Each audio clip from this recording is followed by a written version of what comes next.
Hello friends, নমস্কার। এটা হচ্ছে কাতলা মাছের পাতলা একদম ঝোল, আর খুব কম রিচ, খাওয়ার স্বাস্থ্য উপকারী আর খুব টেস্টি। এভাবে বানিয়ে খেলে খুবই টেস্টি লাগে, আর ঝোলটাও দেখতেও ভালো, খেতেও ভালো, আর রুচি খুব। তো এভাবে বানিয়ে খাওয়ান, দেখুন না, খুব ইজি প্রসেস কিন্তু ভালো টেস্টি, কম রিচ, একদম সবাই খেতে পারবে। দেখুন কত সুন্দর হয়েছে। কীভাবে বানাচ্ছি অবশ্যই দেখবেন, অবশ্যই ভালো লাগলে লাইক করুন, সাবস্ক্রাইব করুন, শেয়ার করুন, সাথে রাখুন ফ্রেন্ডস, সাথে থাকুন, অবশ্যই সাথে রাখুন। দেখুন কিভাবে বানাই। হ্যালো ফ্রেন্ডস, শুভ দুপুর এভরিওয়ান। এটা হচ্ছে কাতলা মাছ, এই যে কাটিং করা কাতলা মাছ। এটা আজকে সিম্পল ঝোল বানাবো, একদম সিম্পল। মাছটা আরো পিস করতে হবে।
ওই জন্য তেল,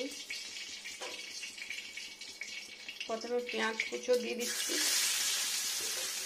কুচানো পেঁয়াজ,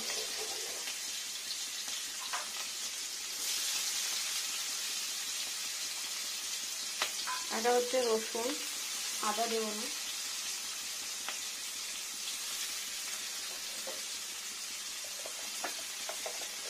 একটু পাঁচফোড়নটা আগে দিতে হতো, আমি মিস্টেক করেছি, এখানে দিয়ে নিয়ে খড়ে যাবে।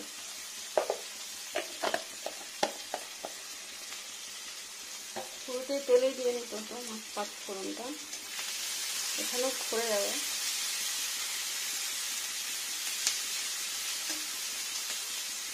কম ভাজা।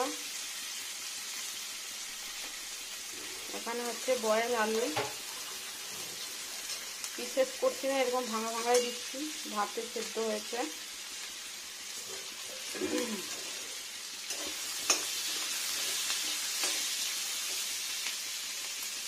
সিম্পল মাছের ঝোল, এটা একদম খেতে সুস্বাদু।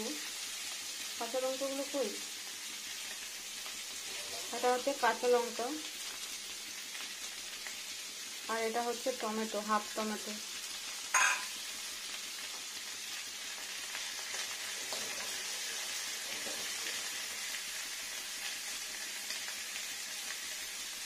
এখানে দিয়ে দিচ্ছি হলুদ গুঁড়ো,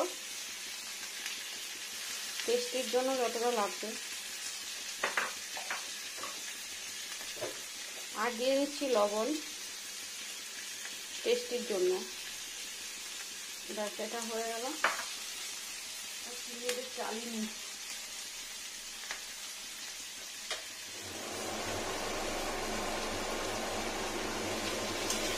এটা নেড়ে দিই।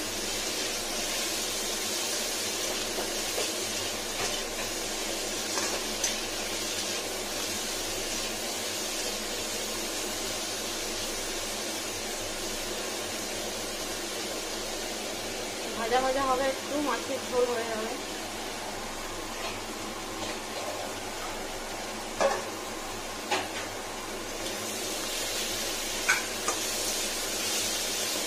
ভালো করে কষিয়ে নিই, আর একটু মশলাটা অ্যাড করবো, যটা দেবো তটা।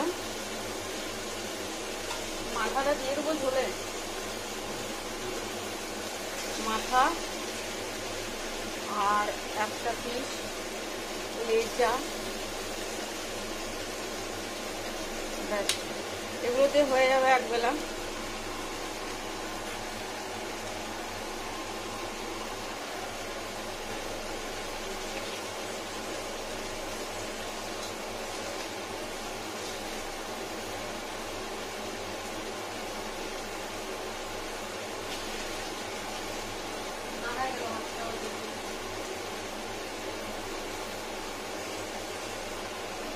এবার দিয়ে নিচ্ছি জল।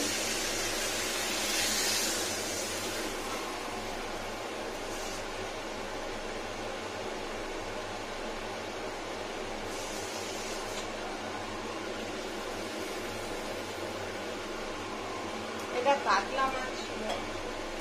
এখানে দিয়ে নেবো একটু লঙ্কা গুঁড়ো, খুব সামান্য পরিমাণ লঙ্কা গুঁড়ো টেস্টের জন্য জাস্ট, আর একটু ধনের গুঁড়ো। এটা ভাজা দেওয়া যায় না, এরকম জলে দিলেই টেস্টি হয় বেশি।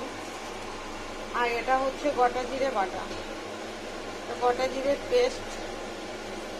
দেখুন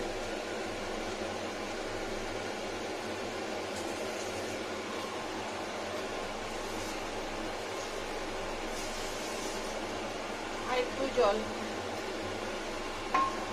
পুরো জলটা কিন্তু কাঁচা জল, গরম জল আমি দিই না। এটা পাতলা ঝোল, সবাই খেতে পারবে, বাচ্চা বুড়ো রোগী। এটা খুব সুন্দর হবে, টেস্টি।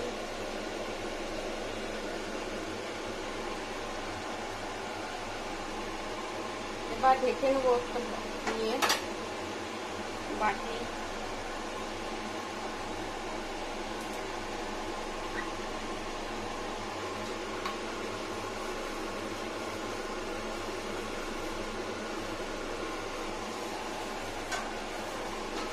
মাছ ভাজার গামলাটায় ঢেকে নিই।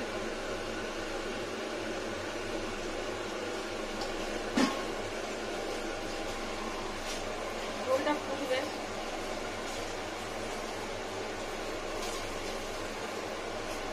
কিছুক্ষণ সুন্দরভাবে ফুটবে, তারপর নামিয়ে দেবো। খুব সুন্দর পাতলা একটা ঝোল হয়ে যাবে, মাছের ঝোল। আর আদা দিই না, কেননা কাতলা মাছ আর এরকম পাতলা ঝোলটাকে না আদা দিলেও ভালো লাগে না, এটা খুব টেস্টি হয়। ধনে গুঁড়োটা মাছ। খুলবো ঢাকাটা, আর ফোটাবো না।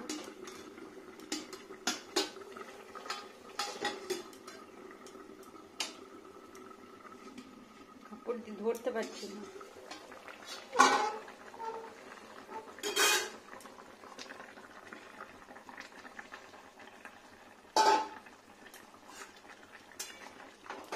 এবার এরকম কিছুক্ষণ ফুটবে, স্লো টেম্পারেচারে মোটামুটি সেদ্ধ হয়ে যাবে পেঁয়াজ টেঁয়াজ।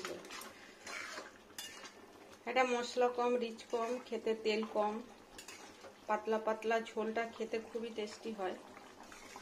সিম্পলের উপর কিন্তু টেস্টি। আর এই যে পেঁয়াজটা এরকম থাকে তো, পেঁয়াজের একটা খুব সুন্দর স্মেল হয়, টক এরকম গোটা গোটা পেঁয়াজটা পাওয়া যায় খেতে। কাঁচা লঙ্কা, রসুন, এরকম গোটা গোটা রসুন থাকে, খুবই টেস্টি হয়, খুবই টেস্টি হয়। আলু সব মিলে একটা খুব সুন্দর ঝোল তৈরি হয়ে যায়, খেতে খুবই সুন্দর, খুবই টেস্টি। আলু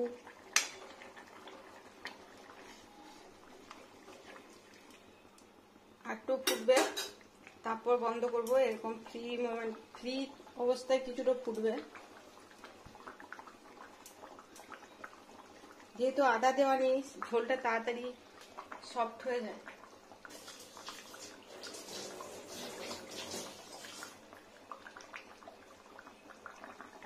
এবার দেখুন ঝোলটা হয়ে গেছে, গ্যাস ওভেনটা অফ করে দিই। আর ফোটানোর দরকার নেই, ঝোলটা কালার হয়ে যাবে চেঞ্জ, সুন্দর দেখতে লাগবে। একটু ঠান্ডা হলে এই ঝোলটা খাওয়া যাবে। সামান্য এখন খুবই গরম, দেখাচ্ছি আমি ঠান্ডা হলে কেমন সুন্দর হবে। দেখুন কত সুন্দর, ঠান্ডা হওয়ার পর কত সুন্দর কালারটা হয়েছে। আর মাছের ঝোলটাও খেতে দেখতে দুটোই টেস্টি হয়েছে। আর এরকম পাতলা ঝোল সবার জন্য ভালো, যে রোগী সেও খেতে পারবে, সুস্থ মানুষও খেতে পারবে। আর এইভাবে খেলে নাকি শরীরটা অনেক ভালো থাকে, আর রুচিও হয় খেতে খুব সুন্দর। মাথাটা কত বড় হয়েছে, আমার হাজব্যান্ডকে দিই, ও পছন্দ করে মাছের মাথা খেতে, আর আমি লেজা খেতে। মিডিলের মাছগুলো অত পছন্দ হয় না, কিন্তু খাই। আর ঝোলটা দেখুন কি সুন্দর হয়েছে।